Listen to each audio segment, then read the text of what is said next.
Querido Deus, obrigado por me inserir numa reunião tão solene, mais uma igual escola bíblica de obreiros e membros. Estou aqui diante de um povo faminto, sedento, ávido pela palavra, e esta é uma igreja da mente aberta, do coração aberto. Ó Deus, é uma igreja da alma sediciosa, desejosa da sua palavra. Deus, tu conheces quem sofre, quem padece, quem está triste, quem está oprimido, deprimido, quem está feliz, quem está alegre, quem está celebrando, quem está angustiado. Visita cada coração nesta noite. Deus, que o Senhor possa derramar tua presença balsâmica e que o Senhor possa mudar o quadro do cativeiro, que o Senhor possa visitar os cônjuges, os filhos, os pais, os lares aqui representados. Visita o nosso amigo, pastor Antônio Galém, sua esposa, família. Toma, Deus, em tuas mãos, pastor Carlos Valentes, pastor Hélio, pastor Paulo, pastor Carlos França, todos os demais pastores, obreiros, ministros, ó Deus, obreiras, membros aqui deste ministério, deste campo. Querido Deus, joga por terração maligna toda obra de bruxaria, feitiçaria, voodoo, magia negra, anula o poder das trevas, que nenhuma ferramenta preparada contra esse povo, contra essa igreja venha prevalecer. Envergonha Satanás, os que querem ver essa obra nada. Entra em cena, libera o miraculoso, extraordinário, novo, inusitado, opera maravilhas, efetuando curas. Ó Deus, realizando milagres nesta noite. Oh Deus, abençoe este povo, continue a surpreender este povo. Abre os céus e derrama a tua graça, unção, poder e glória nesta noite. Oh, eu abençoo este povo, esta igreja, ora reunida, celebrando a ti. Oh, querido Deus, eu te louvo, te agradeço por fazer parte desta história, por fazer parte desta família. Amém. Pode tomar os vossos assentos. Aleluia!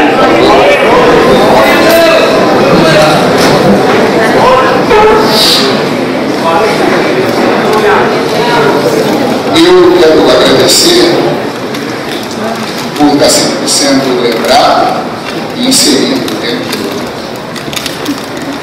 desse contexto de celebração à palavra. A palavra de Deus é o Deus da palavra. Já perdi a conta de quantas irmãos, escola bíblica de obreiros e membros eu participei aqui. Teria o enorme prazer de participar como apenas um integrante, um participante, um inscrito, um aluno, mas Deus tem me dado a oportunidade, prerrogativa de ministrar a vocês. Muito obrigado, meu líder amado, pela oportunidade que se repete outra vez. Meus queridos irmãos e irmãs, temos abordado durante todos esses dias, traduzindo adoração em atitude, em atitudes.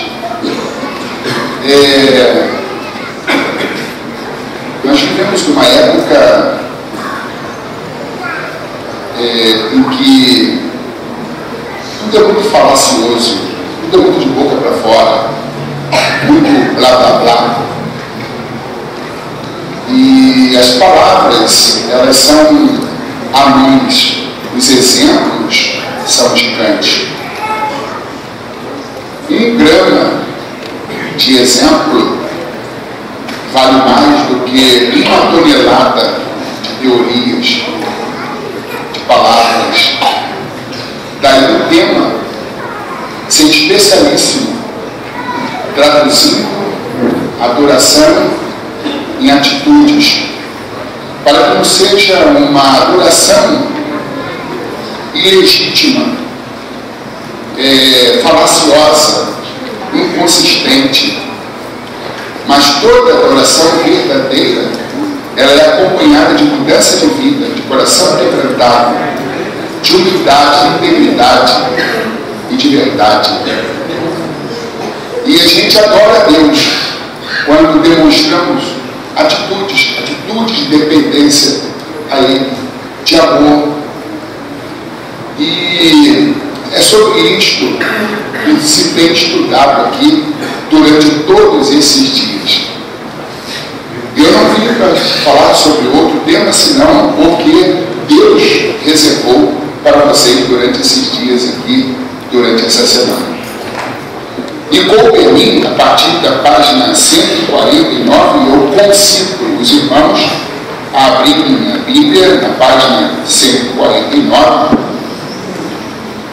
para que a gente possa estudar esta matéria. Adorando a Deus através da educação e ensino. Adorando a Deus através da educação e do ensino. A inteligência espiritual sempre exalta a Deus. Não é inteligência humana, não é a perspicácia intelectual que exalta a Deus. É a inteligência espiritual. Aquela inteligência que se subordina à palavra de Deus, à revelação bíblica, à autoridade das Escrituras. Há uma citação inicial, em forma de epígrafe, Colossenses 1:9. Por esta razão, nós também, desde o dia em que o ouvimos, não cessamos de orar por vós e de pedir que sejais cheios do conhecimento da sua vontade em toda sabedoria e inteligência espiritual. Aqui está um dentre muitos desejos de Paulo em relação à igreja de Colossos. Ele orava e pedia a Deus que aqueles irmãos fossem plenificados, cheios do conhecimento da sua vontade, da vontade de Deus, que, segundo Paulo, tem três características básicas. Ela é boa, ela é perfeita e ela é agradável. E ele ora a Deus para que os irmãos, para que o rebanho fosse cheio de todo este conhecimento acerca da vontade soberana de Deus. E ele também aqui fala em toda sabedoria e inteligência espiritual.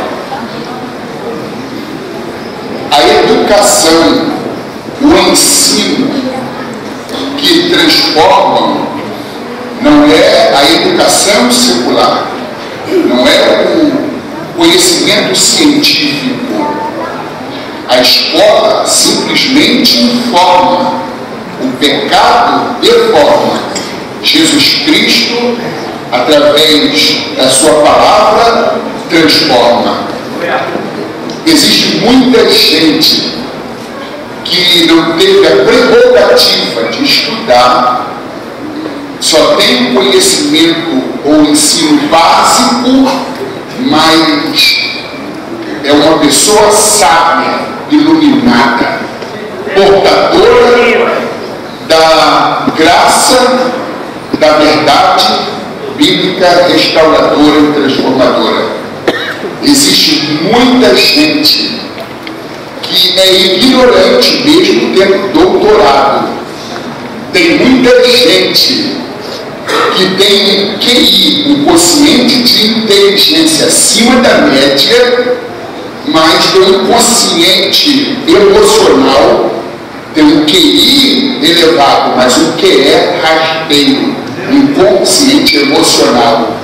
Gente que tem títulos honoríficos, gente que passou por uma universidade, passou por vários graus acadêmicos, mestrado, doutorado, mas são pessoas frias, são pessoas gélidas, glaciais, são pessoas maldosas, rancorosas, ranzinzas, mal-humoradas, que parece que sofrem de síndrome do ouriço cacheiro ou do porco espinho, por onde passa machuca, sangra, por onde passa deixa um rastro de sangue, se indispõe, cria que zumba, grita balbúrdia e levanta poeira, quebra o barraco, gente bagunceira, gente sem medo e sem medo.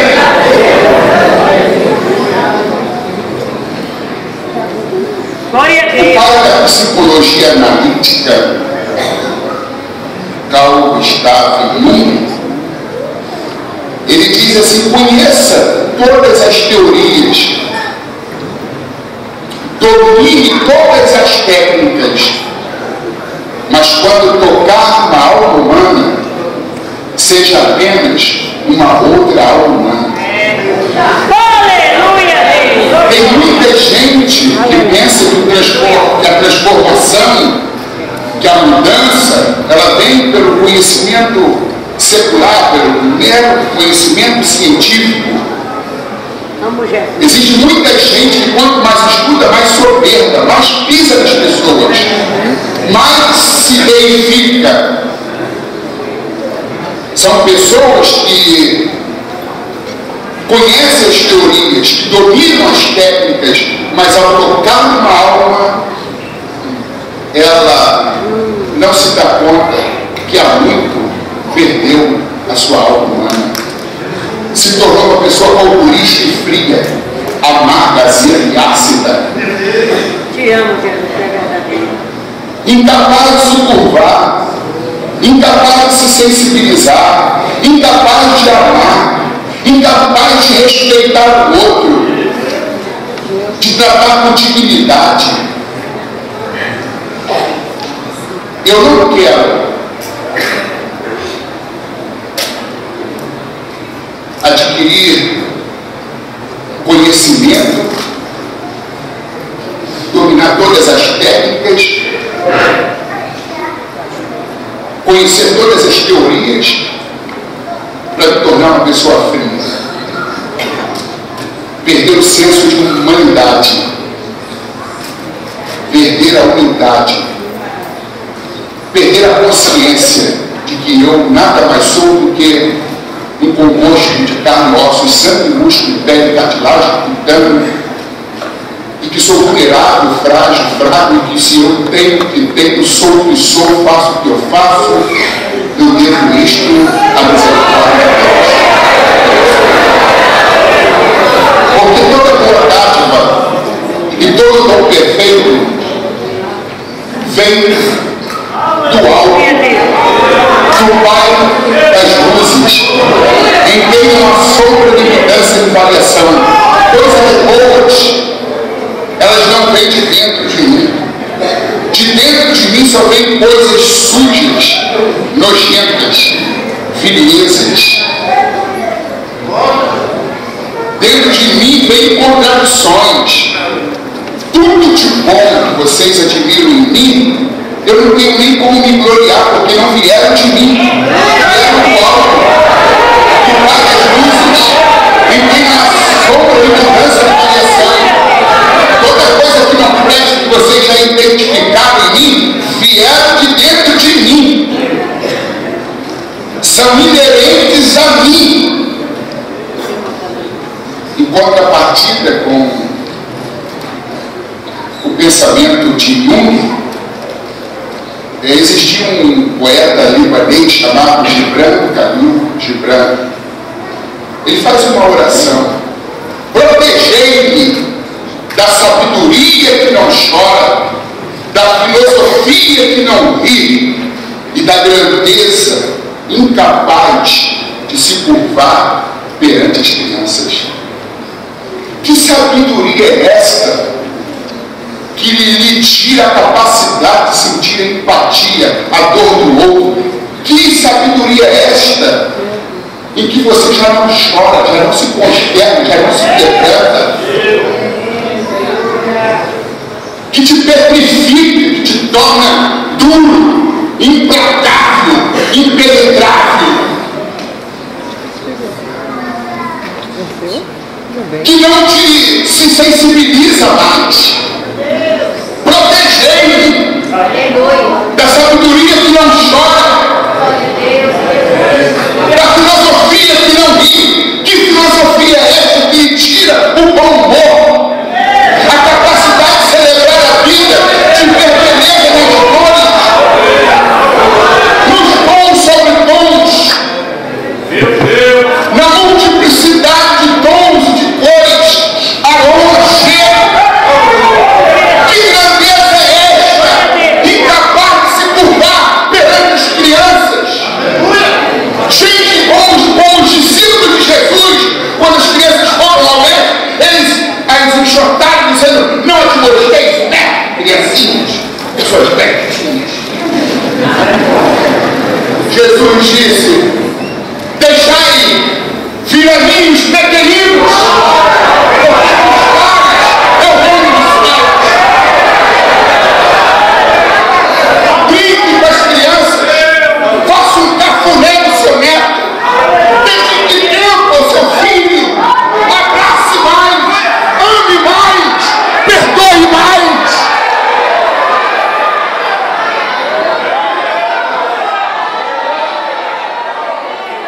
Viveu bem quem muito sorriu, quem muito fez sorrir, quem muito amou e quem muito perdoou.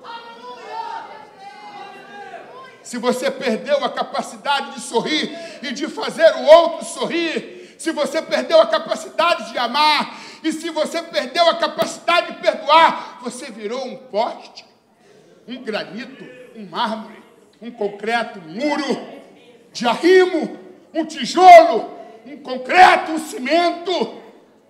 Protegei-me da sabedoria que não chora, da filosofia que não ri e da grandeza que não se curva perante as crianças. Não tem coisa mais encantadora do que uma criança, do que um bebê. Se a gente perdeu a capacidade de admirar um pequerrucho, uma pequerrucha, uma criança, a gente perdeu a capacidade de viver com qualidade de vida. Existe coisa mais angelical do que uma criança, do que o brilho dos seus olhos, do que o seu sorriso, com dente ou sem dente.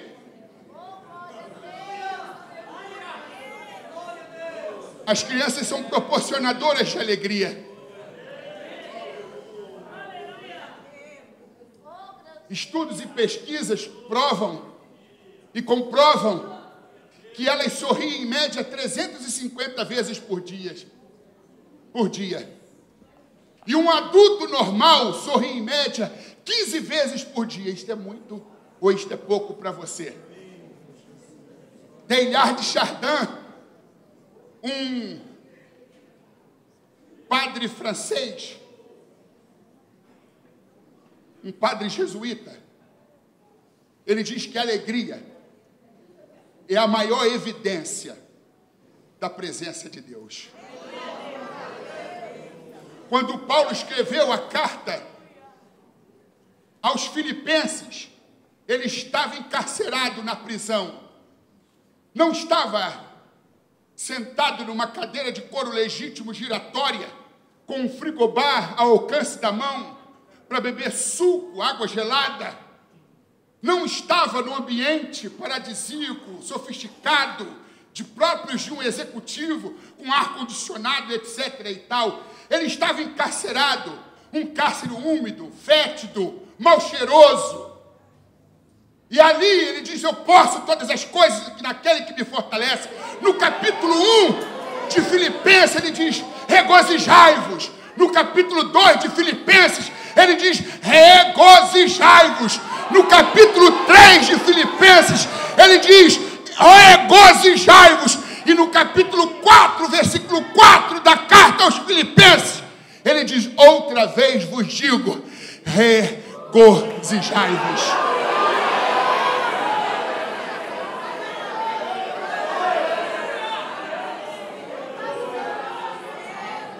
Santo Agostinho, bispo de Hipona, teólogo argelino, nascido na Argélia, um país africano. Ele diz que cada cristão deveria ser um aleluia da cabeça aos pés. Nada prejudica mais a obra de Deus e nada tem prejudicado mais o cristianismo do que cristãos carrancudos, sem alma, sem alegria. A alegria do Senhor é a nossa força. Servir o Senhor com alegria. Apresentai-vos perante Ele com júbilo, com canto, com adoração.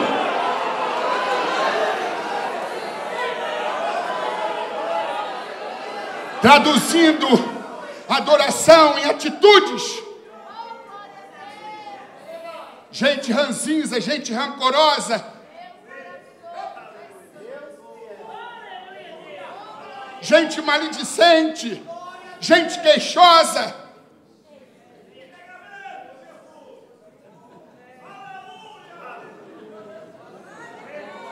A inteligência espiritual exalta Deus.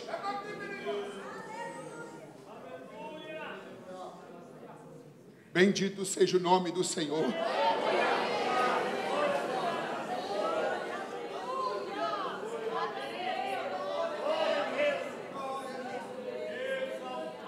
E Paulo está dizendo: Deus, encha a igreja de Colosso de todo o conhecimento acerca da sua vontade. Deus, cristãos colossenses, sabedoria e inteligência espiritual.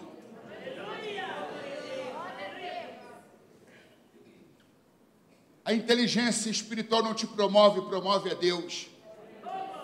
A inteligência espiritual não te exalta, exalta a Deus. A inteligência espiritual não lhe traz visibilidade, traz visibilidade a Deus.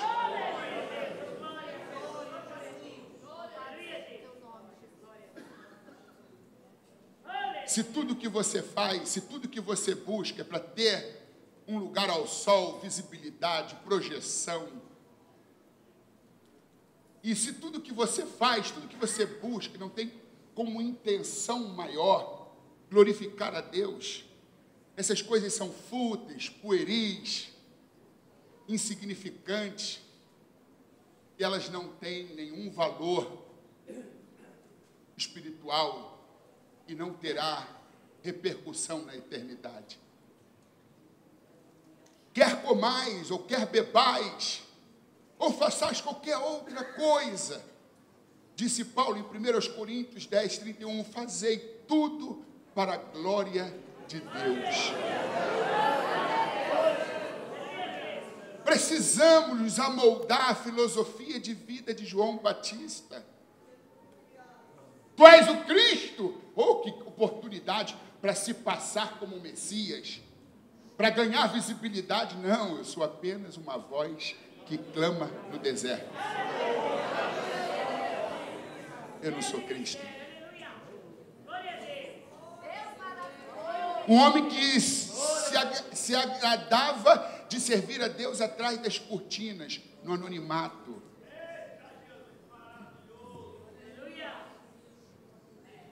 As pessoas, autoridades religiosas vieram e disseram: ô João, tu está perdendo ibope, cara. Às vésperas das eleições, tu está perdendo ibope. Tu está caindo nas pesquisas. Depois que esse tal de Jesus apareceu, você não percebeu que os teus discípulos estão te deixando para seguir a Jesus? Mas é claro, eles estão fazendo certo. Eu sempre disse que aquele que viria depois de mim é mais poderoso do que eu, o qual eu, me abaixando, não sou digno de desatar as correias das alparcas. Está certíssimo. Me deixar para seguir a Jesus? Quantas e quantas vezes eu disse a vocês: eis o Cordeiro de Deus que tira o pecado do mundo. O Cordeiro de Deus é Ele. Eu sou apenas uma voz que clama no deserto. As pessoas querem ser uma voz que clama na multidão. Hoje, a publicidade tem matado mais profetas do que a espada e a perseguição. Antigamente, quem matava profeta era espada e perseguição. Hoje é publicidade. São 3 doenças: holofotite, pulpinite e microfonite.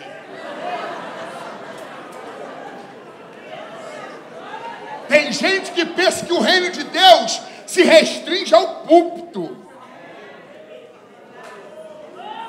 Reino de Deus também se manifesta na Cracolândia. Reino de Deus se manifesta nos prostíbulos. Reino de Deus se manifesta onde um dos seus representantes põe as palmas das mãos e as plantas dos pés. Ali manifesta a glória de Deus. Na escuridão, nos antros, nas favelas, nas comunidades, nas biqueiras.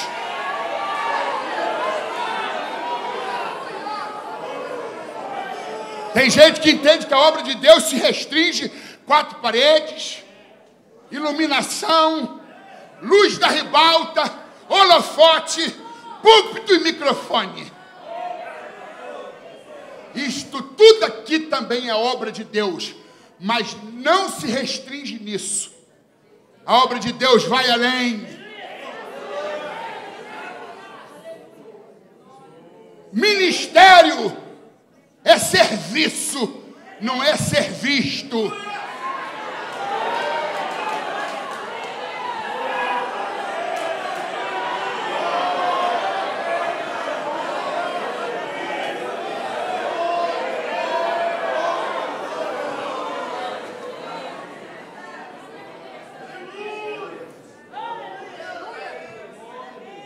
Diz aqui,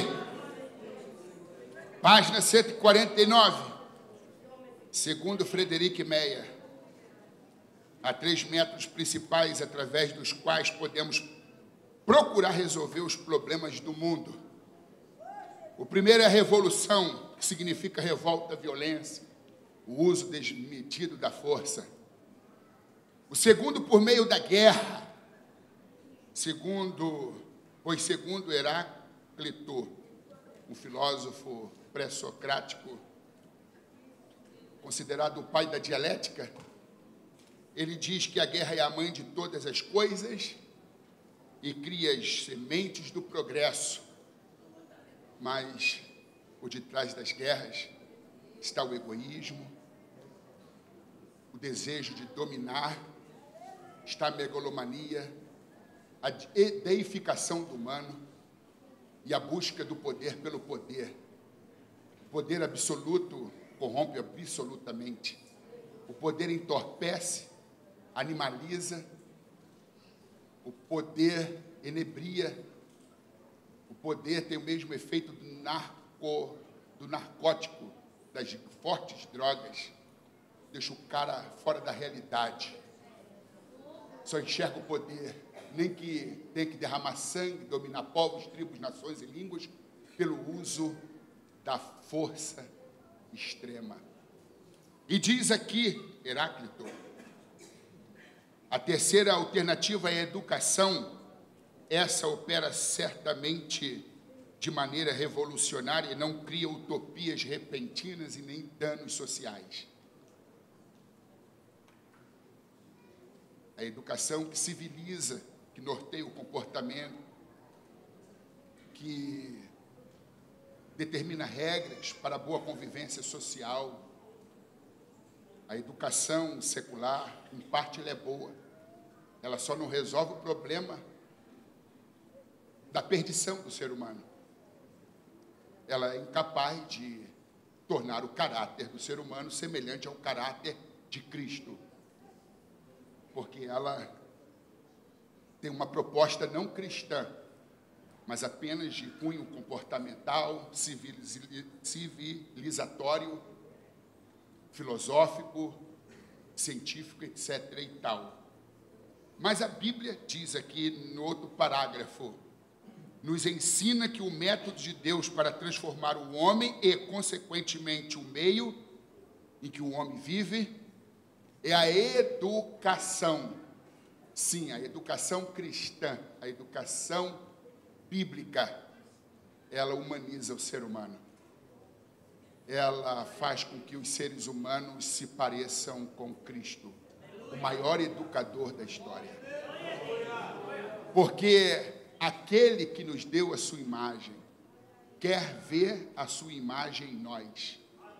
O pecado que deforma comprometeu essa imagem e semelhança que Deus deu a todos os seres humanos.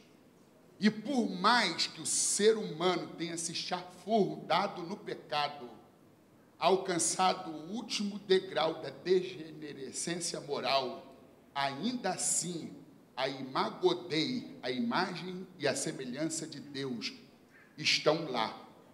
Não é percebida, não é vista, porque o pecado transtornou a vida daquele humano, daquele ser humano. Por meio das drogas, por meio da volúpia, do sexo livre, por meio da vida desregrada, por meio do alcoolismo, enfim. A vida daquele cidadão, daquela cidadã está tão degenerada que não se consegue ver a imagem de Deus, mas ela está lá, acobertada, ocultada por atitudes as mais imorais, despundoradas, indecentes, vergonhosas. Mas quando a Bíblia, a educação cristã, bate a porta do coração, e o coração humano só tem maçaneta para o lado de dentro, e Jesus está ali batendo a porta, e a pessoa, ela ouve a voz, e ouvindo a palavra de Deus, a fé nasce. Ela abre a porta, Jesus entra. O ego tem que deixar o trono do coração para ceder lugar ao Cordeiro de Deus, a Jesus Cristo. Aí, a partir de que Jesus assume o trono do coração e ocupa o centro da vida do ser humano, essa imago Dei, essa imagem de Deus, ela vem à tona. Ela ganha forma, peso, musculatura, tamanho, visibilidade. Aí a gente começa a ver Cristo no irmão, Cristo na irmã, por causa da descentralização do ego e por causa da centralização de Cristo. E esta revista fala muito de centralização de Cristo, uma vida em que Cristo ocupa o centro, em que Cristo domina, em que a palavra impera. E é este o tipo de educação que nos torna parecidos com o Filho de Deus, com Jesus Cristo, o nosso Salvador. Às vezes nós cristãos marretamos, aviltamos, depreciamos e condenamos o ateísmo, os ateus. É porque como que esse descarado pode vir à frente das câmeras, numa rede nacional, e dizer publicamente que não crê em Deus? Isso é um ateu, isso não presta, isso não vale nada. Mas pior do que se dizer ateu, é dizer que a gente crê em Deus e vivermos como se Deus não existisse. A pior forma de ateísmo não é este ateísmo declarado que Deus não existe.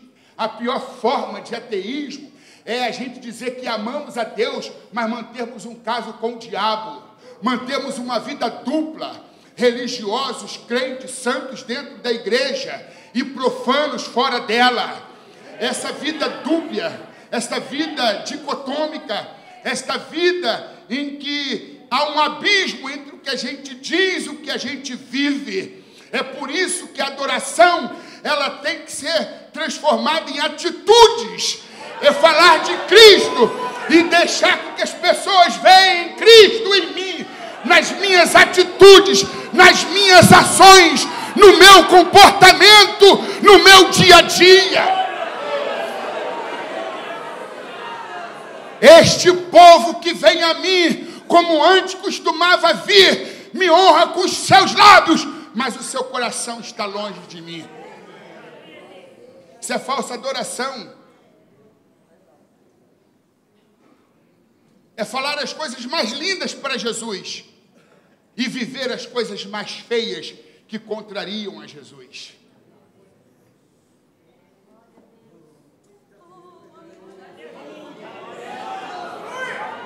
A graça de Deus salva e educa o homem conforme os padrões de Deus, não conforme os padrões do Estado, do mundo, da sociedade moderna, pós-moderna, ultramoderna, mas conforme os padrões de Deus.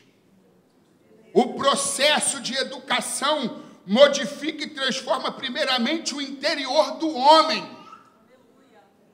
Porque essa mudança de fora para dentro é legalismo, é entorpecimento religioso, é tradicionalismo, é dogma, rótulo, é tradição. Mas o verdadeiro processo de transformação acontece de dentro para fora. Paulo diz que todo espírito, alma e corpo, às vezes apressadamente a gente diz corpo, alma e espírito. Não, é espírito, alma e corpo, é de dentro para fora. Toda transformação que acontece de fora para dentro, ela é falaciosa, é contraproducente, é utópica, é ilusória. A verdadeira, legítima transformação acontece de dentro para fora, e dois agentes transformadores operam na interioridade do ser humano. Primeiro, o Espírito, o primeiro agente. O Espírito Santo que convence o homem do pecado, do juízo e da justiça. E o segundo agente, a palavra. Santificados pela palavra. A minha palavra é a verdade. A minha palavra santifica. A minha palavra transforma.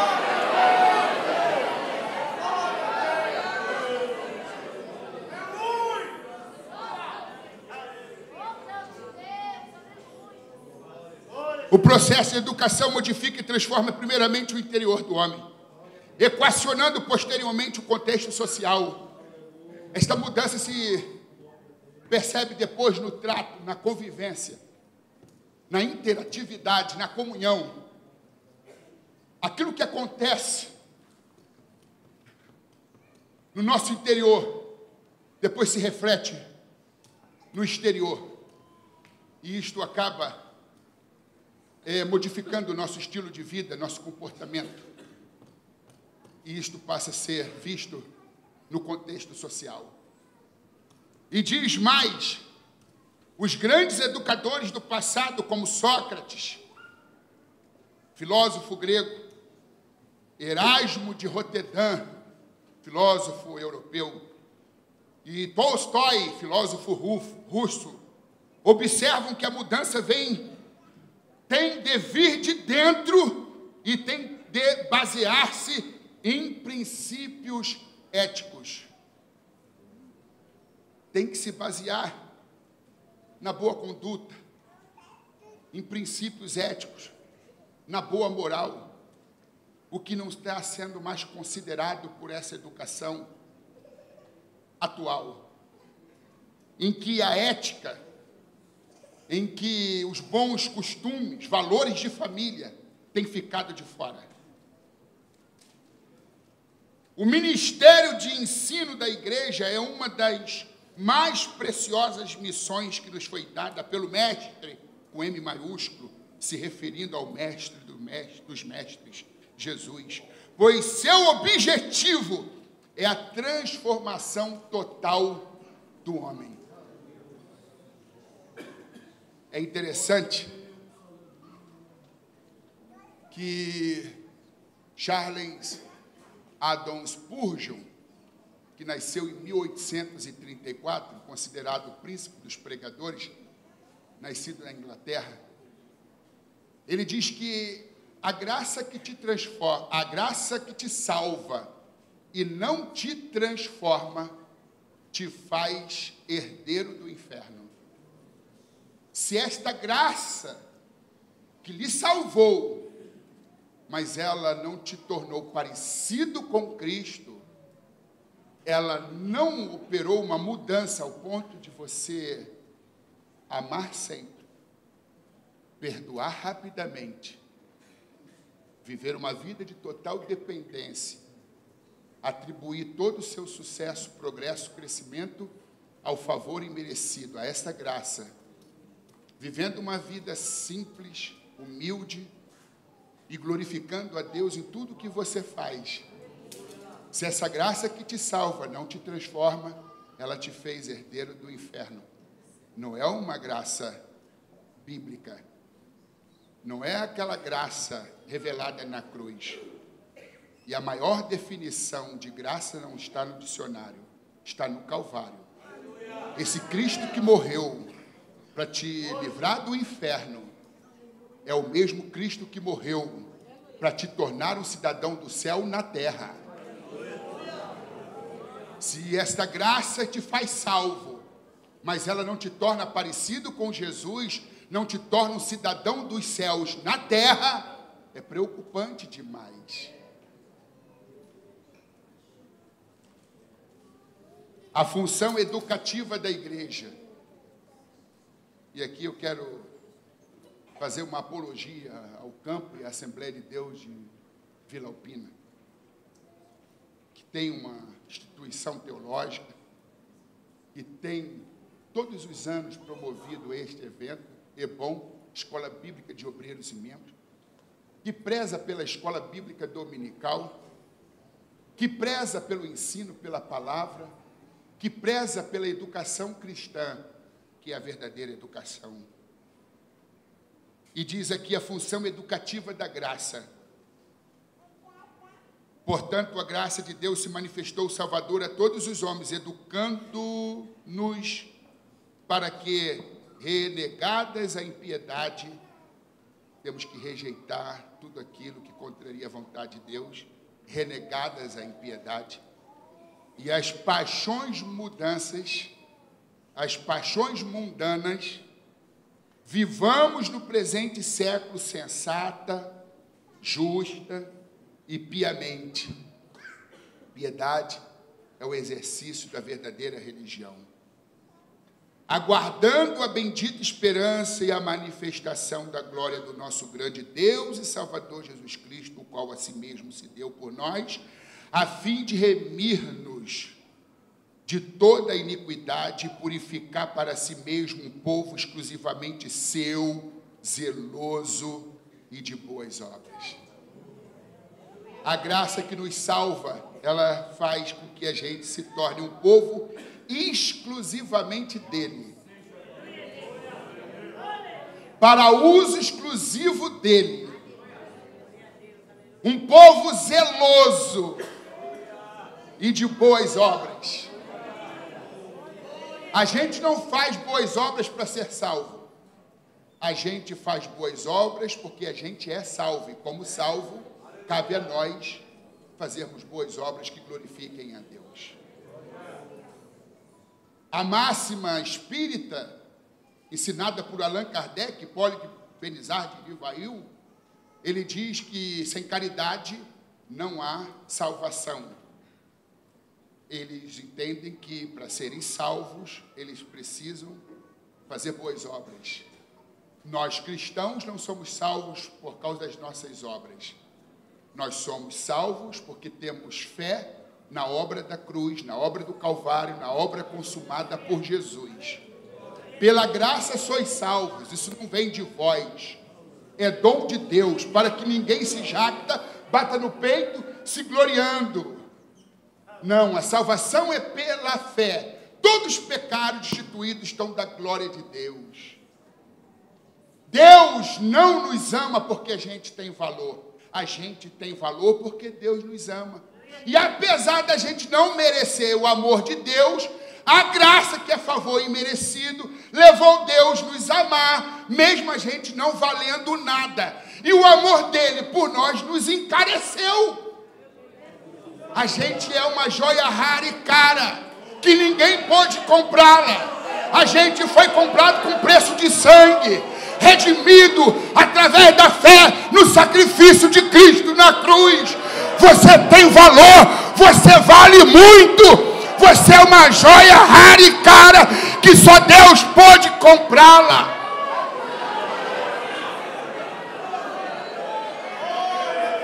Mas Deus não te salvou porque você tem valor. Tu estava chafundado na tua miséria, no teu pecado.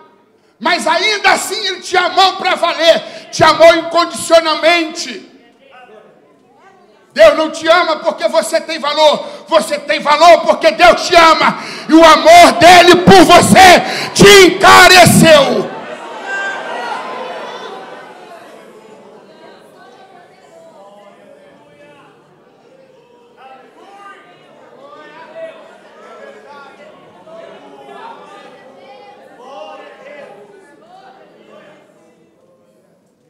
Aqui, na página 151, nós temos parágrafos F, G, H. Aqui no H, da página 151, a educação salvadora é socializadora. Cada discípulo é remido em um grande corpo que é a Igreja de Deus. No H que eu estou lendo. Ou melhor, no G. Depois eu vou para o H. H. A educação salvadora é sociabilizadora. Ou socializadora. Cada discípulo é reunido em um grande corpo que é a Igreja de Deus. Esta igreja é o povo exclusivo de Deus. É um povo singular, zeloso, especial, separado. Aí no H, a garantia da educação salvadora é o sacrifício remidor de Jesus Cristo. Nenhuma outra educação é capaz de salvar, ou de redimir, ou de transformar o caráter do ser humano. Quando o cidadão se vê sem poder de resistência aos vícios que o dominam, que o escravizam. Eu, por exemplo, sou de uma família onde muitos se perderam por meio do alcoolismo. Todos aqueles que receberam a Jesus ou que partiram para os alcoólicos anônimos, a AA, encontraram ali um apoio, uma força, e os que receberam a Cristo, além de não beberem mais, passaram a bem representá-lo através da mudança de vida. Mas tem muita gente chafundada no alcoolismo, chafundada no crack, chafundada nas drogas, chafundada na prostituição, homossexualismo, lesbianismo e outros ismos. E que a ciência médica, que tem uma mão forte, quando essas pessoas caem sem precedente, estão em queda livre no abismo do alcoolismo, das drogas, da prostituição, da imoralidade, da degenerescência moral, o braço da ciência médica vai lá para resgatar. Dependendo do estado dessa criatura que está em queda livre, o braço da ciência médica é curto e não o alcança e a pessoa se perde. Ah, mas a psiquiatria tem feito um bem tremendo. E o braço da psiquiatria vem, mas também é curto. O braço da psicologia, da psicoterapia, da sociologia, da filosofia, esses braços são curtos para resgatar e redimir e transformar a alma humana. Quando o homem está em queda livre, já não tem mais domínio sobre os vícios, que se vê como um escravo completamente dominado, só tem um jeito, é ele clamar por Jesus, porque, irmãos, o poço é fundo e o diabo roubou o fundo do poço. Mas quando a pessoa, mesmo com os pés na lama, ousam olhar para as estrelas, ou melhor, para cima das estrelas, para onde está sentado aquele no trono, Jesus, o braço de Jesus, não importa a queda livre, não importa a distância, o braço de Jesus alcança.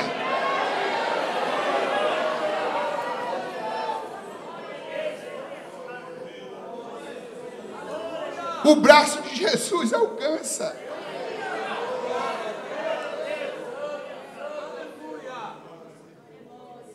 O pastor Carlos Larente tem o privilégio de ter um pastor, um pai pastor, um líder honrado, respeitado. Meu pai foi alcoólico inveterado.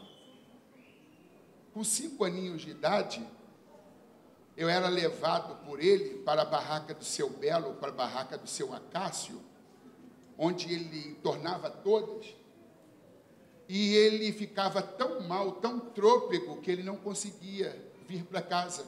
Eu, pequenininho, tentava trazer meu pai, mas não dava. Aí alguns amigos menos bêbados pegavam na mão direita, a mão esquerda do meu pai, e o conduzia. E foi esse o cenário, a cena que eu presenciei desde a minha tenra idade. E o pior, meu pai dizia, põe uma praianinha, uma pitu, fogo paulista, eu me lembro disso, catuaba. E eu, pequenininho, que sempre o acompanhava para os botequinhos, para os botecos, para os bares e armazéns, ele pegava esse dedo sujo dele, afundava na cachaça e dizia assim, abre a boca, e pingava assim. Gostou? E eu balançava a cabeça na minha inocência, gostei. Quer mais? Eu dizia, quero mais. E ele fazia, então, eu tenho uma predisposição, eu fui ensinado a ser um alcoólico. Eu tenho um irmão, um ano mais novo, e vocês dão 65 anos para ele, está cadavérico, os dentes todos rebentados. Um trapo. Já tentou de tudo. Só ainda não clamou pelo braço extenso do Senhor. Quando eu vi que eu nunca tinha tido um lar, um barril de pobre emocional, uma mulher, senhora minha mãe, sempre fazendo boletim de ocorrência, numa época que não tinha lei da Maria da Penha para inibir as ações covardes do meu pai. Meu pai, quando não estava sob efeito alcoólico, era um bom cidadão, mas difícil era vê-lo sóbrio. Normalmente estava sempre encachaçado.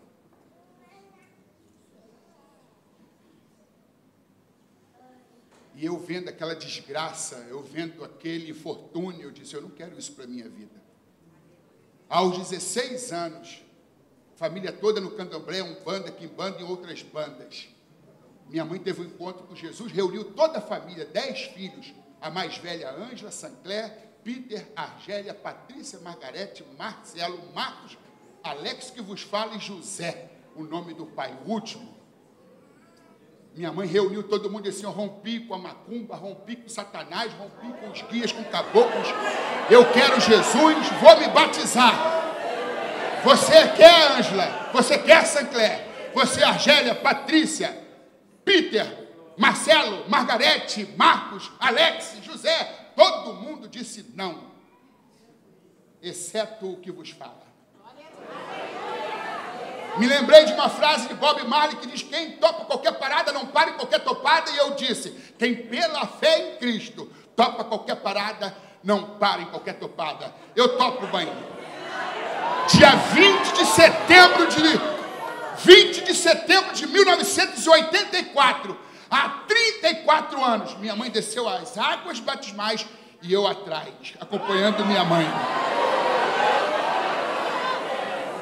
Em 2009, minha transferência, presidi o campo de Itaguaí, no Rio de Janeiro, fui transferido para São Paulo, capital, Pinheiros. Foi quando eu cheguei aqui, minha mãe faleceu, mas na fé. Combateu o bom combate. Já faz 9 anos que ela se foi e que eu cheguei em São Paulo. E eu estou aqui dizendo, como Paulo, como a minha mãe Doraci, eis-me aqui para combater o bom combate. Eu já voei, não consigo mais voar, não sei se é por causa do excesso de peso. Eu já corri, já não consigo mais correr, não sei se é por causa de tantas lutas, problemas, doenças, crises. Eu já andei, está difícil andar, Eu só consigo hoje rastejar. Mas eu rastejo, mas eu não paro. Nunca parei. Nunca alguém vai poder dizer, esse cara parou. Satanás vai dizer, ele parou, eu parei. Não, eu posso andar devagar, mas eu não paro. Não importa o quão devagar você ande, mas eu não paro e você não pode parar. Enquanto tiver forças, lute. E quando já não tiver mais forças, lute sem elas, mas lute, continue lutando. Aos 16 anos de idade, eu me deparei com 2 Coríntios 5,17. Aquele que está em Cristo, nova criatura é. Então eu disse, então não estou obrigado a ser o que meu pai foi.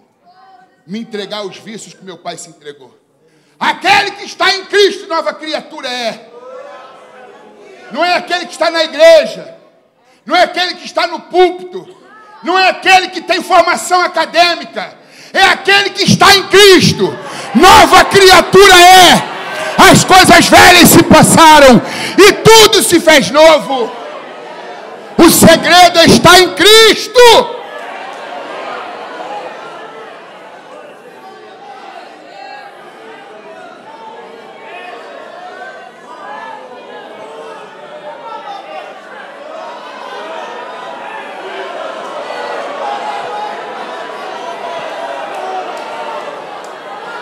Aleluias.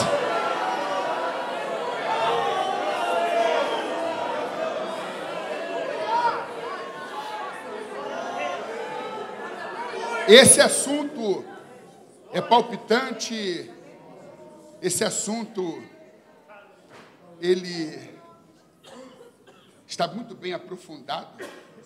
Mesmo que nós não fizéssemos nenhum comentário adicional, apenas lêssemos conforme o texto discorre na revista, já seria muito edificante, porque é um texto muito substancial.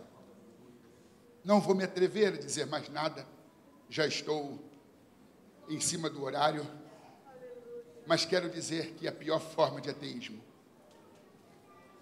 é a gente fazer declarações de amor a Jesus e vivermos como se ele não existisse.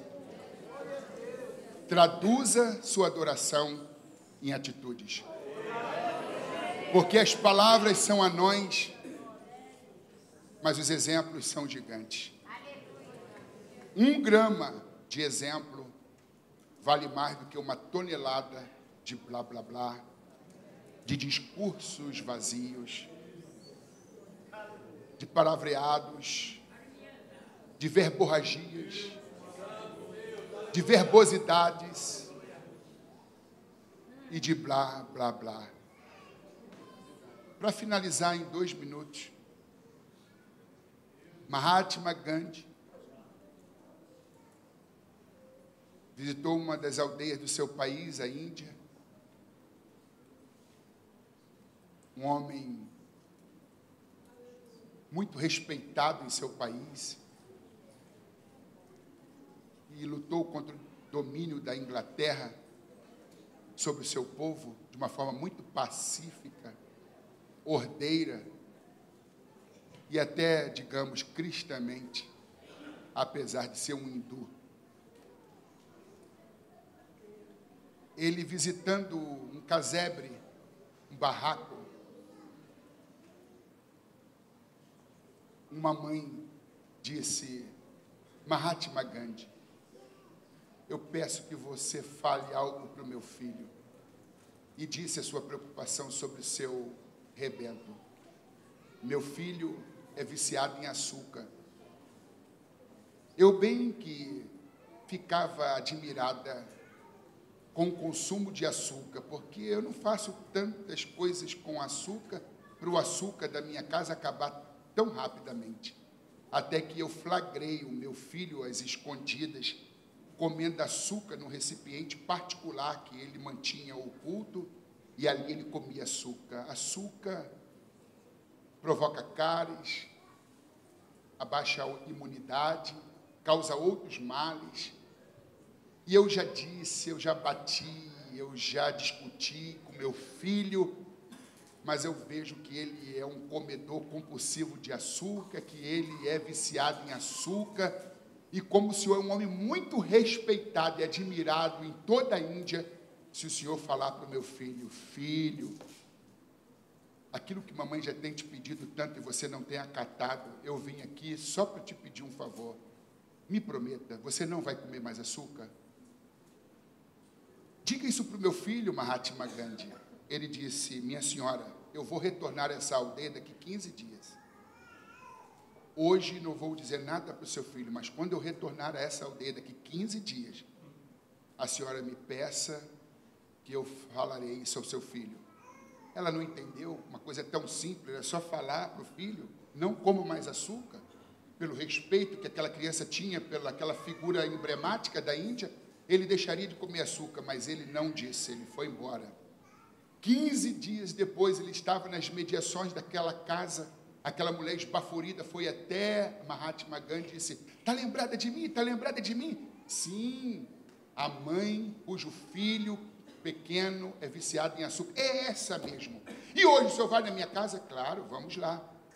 Acompanhou aquela mulher até o interior da sua casa, e chegando lá, sentou sobre um toco de árvore, colocou aquela criança na sua coxa e disse, olha para os meus olhos, menino. Você sabe quem eu sou? Ele disse, Mahatma Gandhi. Isso, eu vim aqui para te pedir um favor. Me prometa, Mahatma Gandhi, que você não vai comer mais açúcar.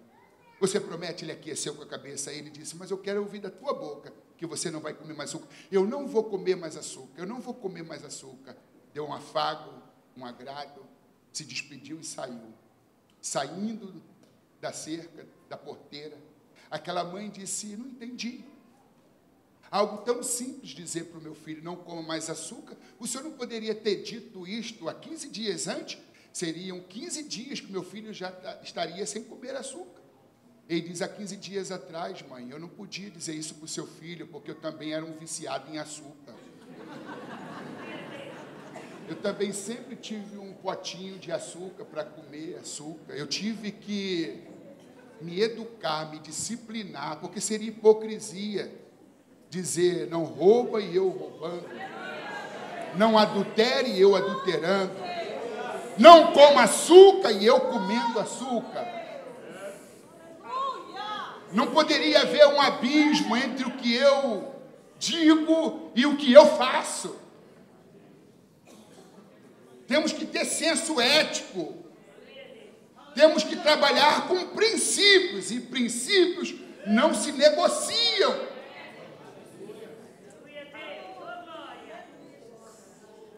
Dizer não coma açúcar é fácil, mas deixar de comer açúcar? Ou vocês pensam que esse tamanho todo aqui não é por causa do açúcar, em parte?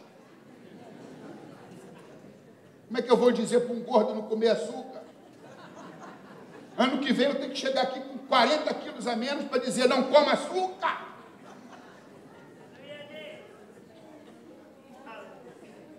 Mas tem muita gente com um discurso bonito, proibitivo, discurso dogmático, farisaico.